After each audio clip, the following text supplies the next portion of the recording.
അധ്യായം 4. ആദം തന്റെ ഭാര്യയായ ഹൗവായോട് ചേർന്നു. അവൾ ഗർഭം ധരിച്ച് കായേനെ പ്രസവിച്ചു. അവൾ പറഞ്ഞു, കർത്താവ് കടാക്ഷിച്ച് എനിക്ക് പുത്രനെ ലഭിച്ചിരിക്കുന്നു. പിന്നീട് അവൾ കായേന്റെ സഹോദരൻ ആബേലിനെ പ്രസവിച്ചു. ആബേൽ ആട്ടിടയനും കായേൻ കൃഷിക്കാരനുമായിരുന്നു. ഒരിക്കൽ കായേൻ തന്റെ വിളവിൽ ഒരു ഭാഗം കർത്താവിന് കാഴ്ച സമർപ്പിച്ചു.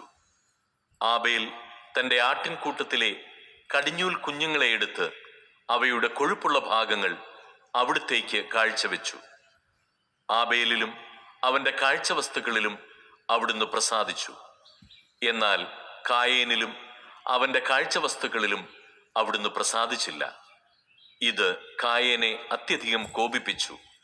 അവന്റെ മുഖം കറുത്തു. കർത്താവ് കായേനോട് ചോദിച്ചു, നീ കോപിച്ചിരിക്കുന്നത് എന്തുകൊണ്ട്? നിന്റെ മുഖം വാടിയിരിക്കുന്നത് എന്തുകൊണ്ട്? ഉചിതമായി പ്രവർത്തിച്ചാൽ നീയും സ്വീകാര്യനാവുകയില്ലേ? നല്ലത് ചെയ്യുന്നില്ലെങ്കിൽ പാപം വാതിൽക്കൽ തന്നെ പതിയിരിപ്പുണ്ടെന്ന് ഓർക്കണം. അത് നിന്നിൽ താല്പര്യം വച്ചിരിക്കുന്നു. നീ അതിനെ കീഴടക്കണം. ഒരു ദിവസം കായേൻ തന്റെ സഹോദരൻ ആബേലിനോട് പറഞ്ഞു, നമുക്ക് വയലിലേക്ക് പോകാം. അവർ വയലിലായിരിക്കെ കായേൻ ആബേലിനോട് കയർത്ത് അവനെ കൊന്നു. കർത്താവ് കായേനോട് ചോദിച്ചു, നിന്റെ സഹോദരൻ ആബേൽ എവിടെ? അവൻ പറഞ്ഞു, എനിക്കറിഞ്ഞുകൂടാ. സഹോദരന്റെ കാവൽക്കാരനാണോ ഞാൻ? എന്നാൽ കർത്താവ് പറഞ്ഞു, നീ എന്താണ് ചെയ്തത്? നിന്റെ സഹോദരന്റെ രക്തം മണ്ണിൽ നിന്ന് എന്നെ വിളിച്ചു കരയുന്നു.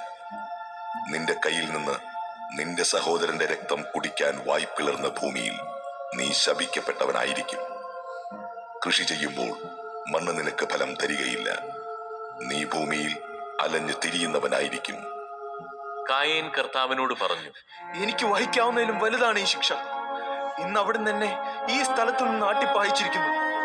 അവിടുത്തെ സന്നിധിയിൽ നിന്ന് ഞാൻ ഒളിച്ചു നടക്കണം. ഞാൻ ഭൂമിയിൽ ഉഴലുന്നവനായിരിക്കും.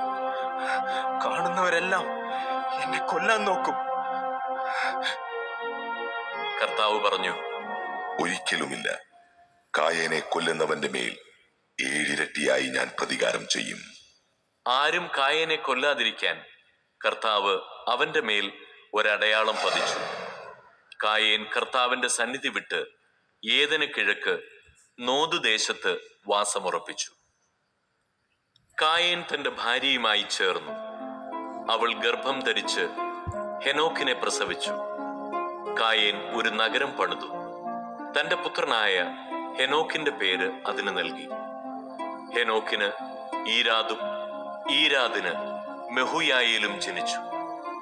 മെഹുയായേലിന് മെഥൂശായേലും മെഥൂശായേലിന് ലാമക്കും ജനിച്ചു. ലാമക്കിന് 2 ഭാര്യമാരുണ്ടായിരുന്നു, ആദായും സില്ലായും. ആദായുടെ മകനായിരുന്നു യാബാൽ.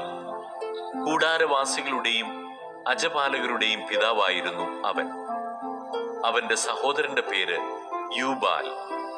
കിന്നരവും വേണുവും വായിക്കുന്നവരുടെ പിതാവായിരുന്നു അവൻ. സില്ലായിക്കും ഒരു പുത്രനുണ്ടായി, തൂബൽ കയീൻ. ചെമ്പുപണിക്കാരുടെയും ഇരുമ്പുപണിക്കാരുടെയും പിതാവായിരുന്നു അവൻ. തൂബൽ കയീന് നാമ എന്നൊരു സഹോദരി ഉണ്ടായിരുന്നു.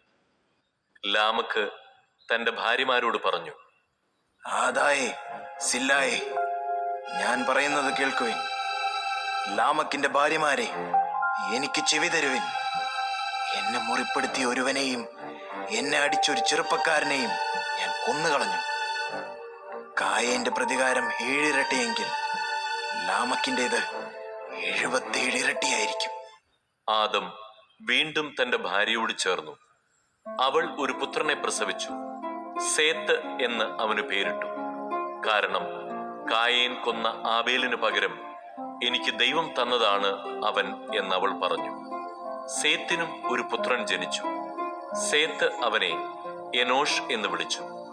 അക്കാലത്ത് മനുഷ്യർ കർത്താവിന്റെ നാമം വിളിച്ചപേക്ഷിക്കാൻ തുടങ്ങി.